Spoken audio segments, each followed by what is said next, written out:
کے شعبے ہیں اور اتنے اس کی اصلاح کے اور بیماریوں کے علاج کے شعبے ہیں، اور جب یہ بیمار ہو جائے تو اتنی توجہ اور اتنا ہمیں ان کی طرف جا کے پوچھنے کی ضرورت پڑتی ہے۔ تو میں پوچھتا ہوں یہ سارا جسم جس پر چلتا ہے اس روح کے لیے بھی کوئی ڈاکٹر ہے کہ نہیں ہے؟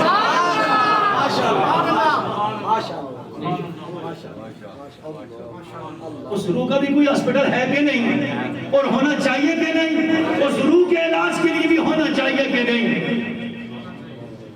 اس واسطے فرمایا اہل العلم، علم وہ لفظ ہے عربی کا، اگر علم نہیں ہوتا کوئی بات نہیں تھی، بات ٹھیک تھی، لیکن اہل ذکر فرمایا علم فرماتے، اگر علم لفظ ہوتا محدود ہو جاتا، صرف علم ہی ہوتا، جاننے کی حد تک ہوتا، صرف جو ہے وہ معلومات کی حد تک ہوتا۔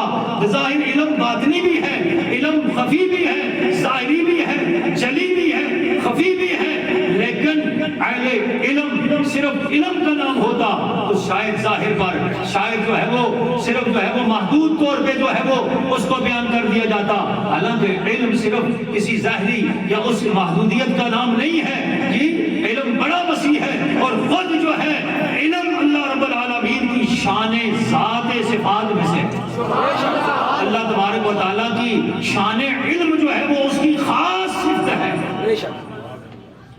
تو فرمایا اہل ذکر سے پوچھو، لفظ علم نہیں فرمایا، ذکر فرمایا۔ ذکر کا معنی علماء نے علم کیا، اہل کتاب کیا کہ جن کے پاس کتاب ہے، اور اہل کتاب سے مراد جو ہے کہ جن کے پاس کتاب کا علم ہے، ان سے پوچھے جا کر۔ تو لفظ ہے ذکر، میں تو جس کی طرف توجہ دلانا چاہتا ہوں کہ ذکر کے پھر اب ایک معنی تو آپ نے سن لیا، تحریروں میں، تفسیروں میں، ترجمے میں پڑھ لیا، وہ معنی کیا ہے؟ علم۔ ایک معنی تو ذکر کا کیا گیا علم، تو خود لفظ ذکر ہے، تو ذکر کا معنی کیا ہوا؟ ذکر۔ اب ذکر کا معنی ذکر کرتے ہیں کہ اہل ذکر سے پوچھو، خود ذکر کا معنی ذکر ہے، تو ہم کہتے ہیں اہل ذکر بھی اگر ہم معنی کرتے ہیں تو اہل ذکر سے پوچھو، اہل یاد سے پوچھو، جو اللہ کی یاد والے ہیں، جو ذکر والے ہیں، ان سے پوچھو۔ اگر ہم ذکر معنی کرتے ہیں تو کیا معنی؟ اس میں کیا ہے؟ اس میں علم سے اوپر درجے کی وسعت ہے، بے شک بے شک، سبحان اللہ، اوپر درجے کی وسعت ہے، اس لیے کہ ذکر جو ہے وہ علم جو ہے اس کا تعلق دماغ سے ہے، اور وہ دماغ کی صلاحیتوں سے کام کرتا ہے۔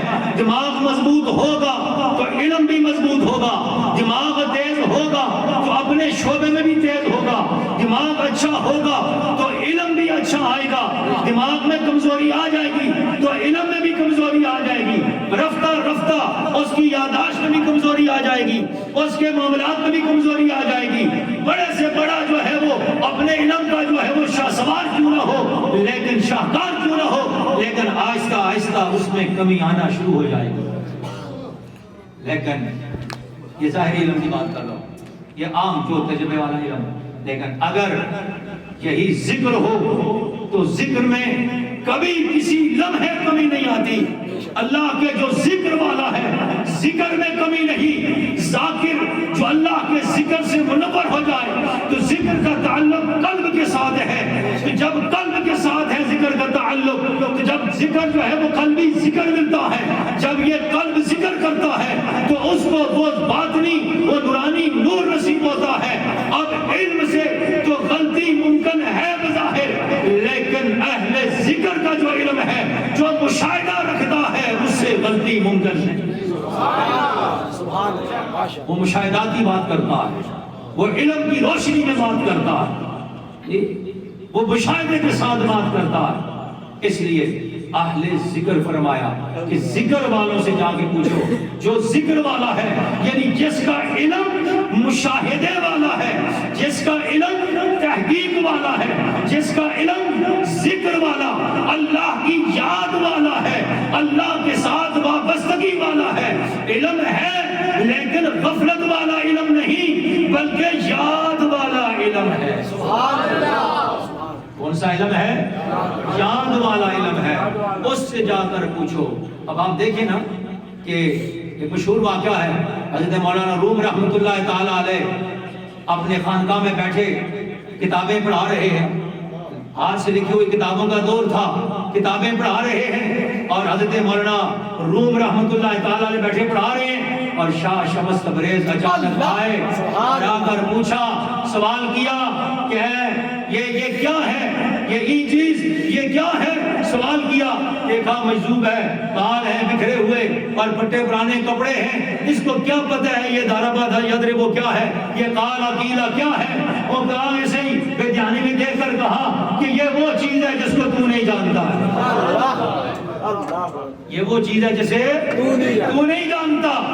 وہ تھوڑا سا آگے ہو گئے، کنارے پر حوض تھا، مسجد میں تالاب، مسجد کا تالاب جیسے ہوتا ہے، پرانے زمانے میں تالاب ہوتے تھے، مسجد کے صحن میں وضو کے لیے وہ تالاب کے کنارے بیٹھ گئے۔ اتنے میں آدھی چھٹی کا وقت ہوا، درمیان میں ریسٹ کا وقت ہوا، سارے طلباء نے کتابیں بند کی، اپنے نوٹس وغیرہ بند کیے رکھے، اپنے اپنے کمروں میں آرام کے لیے چلے گئے، ادھر ادھر گئے، اور جب سب چلے گئے حضرت نے ساری کتابیں اٹھائیں اور اٹھا کے پانی کے تالاب میں لکھے، قلم سے لکھی ہوئی کتابیں تھیں، بال بار میں جناب نے کھول کے پانی سارا سیاہی سے کالا ہو گیا، سارا پانی واپس آئے، دیکھا تو کتابیں ہی نہیں ہیں، ڈیسک بینچ خالی، دعاتیں پڑی ہوئی ہیں، کتابیں گئی، نوٹس گئے، سارا کچھ وہاں ڈال دیا، اور حیران و پریشان ہو گئے سارے، گاؤں وویلا ہو گیا، چیخو پکار شروع ہو گیا، علم ضائع ہو گیا، ہمارے نوٹس چلے گئے، ہماری تحقیق چلی گئی، ہمارا سب کچھ ضائع ہو گیا۔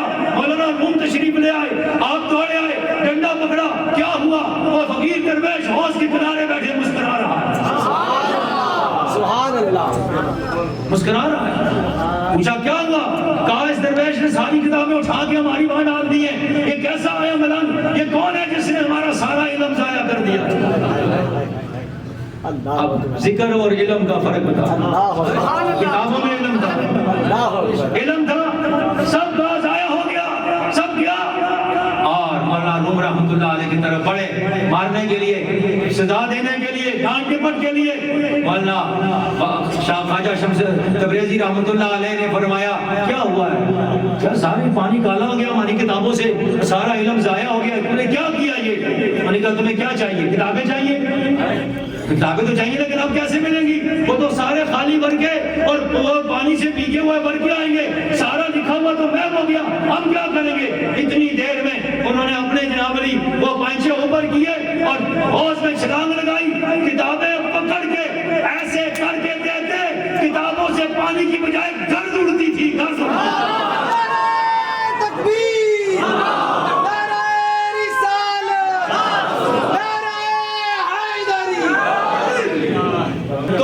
سمجھ آ جائے آگے۔ تو خواجہ شمس تبریزی حوض سے پانی سے کتابیں اٹھاتے، چاڑ کے دیتے، ان میں سے گرد نکلتی، کتابیں پانی سے اور چاڑے تو مٹی اور دھول نکل رہی ہے۔ اب مولانا کی اہل علم کی، وہ جن کے پاس کتاب کا علم تھا، وہ جو اہل علم تھے، اب فَاسْأَلُوا أَهْلَ الذِّكْرِ کے پاس آ گئے،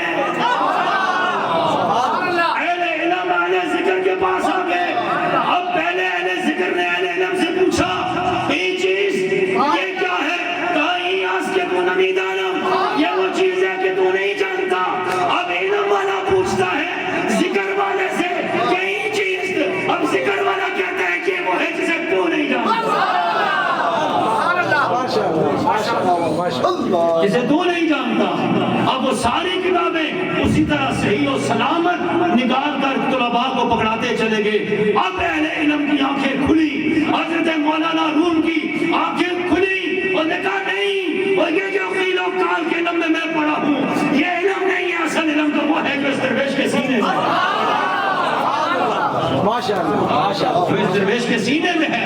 اس لیے کہا فَاسْأَلُوا أَهْلَ الذِّكْرِ، ذکر والے سے پوچھ، تجھے وہ علم دیں گے۔ پھر تب جب ذکر والا کے قدموں میں گئے، پہلے وہی مولانا روم شمس تبریز کی خلافت میں دیتے تھے کہ یہ ایسا ہے، یہ ویسا ہے۔ اب وہی مولانا روم جو ہے اس درویش کے پیچھے ننگے پاؤں چل رہے ہیں، اور جب چلتے رہے بات بنی تو پھر کہا کہ مولوی ہرگز نشد مولائے روم تا غلامی شمس تبریز نشد۔ اللہ تبارک و تعالی تعالیٰ ہمیں اس ذکر کی کامل نورانیت اور فیض و برکات عطا فرمائے۔